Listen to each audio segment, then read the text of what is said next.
Welcome to Herbal Snippets. I'm Rosalee de la Forêt, here to share quick, practical insights about herbs.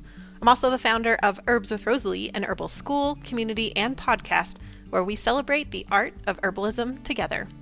Want to learn more? Visit herbswithrosalee.com or check out the link in the description to join our free herbal community. Now, let's dive into today's Herbal Snippet. Roses are a delight to work with.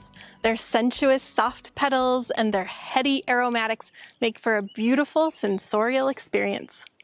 Just the pure joy of roses is enough of a reason to want them in your life. But beyond their beauty and scent, roses offer additional healing gifts.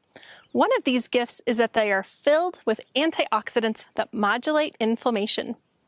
Chronic inflammation is often a root cause of many chronic diseases, including heart disease, many types of arthritis, inflammatory digestive issues, and of course, inflammatory skin conditions. Roses have been shown to decrease oxidative stress and modulate inflammation both internally and externally. By regularly working with roses in your life, you can support your skin health by reducing chronic inflammation. Acute inflammation can also be a problem for the skin, whether it's acne or sunburns. Rose petals can also soothe and repair acute inflammation. Do you love herbs? Are you dreaming of becoming an herbalist? Join us at herbswithrosalee.com or click the link in the description to be a part of our vibrant herbal community. Let's keep the love for herbs growing. See you in the next snippet.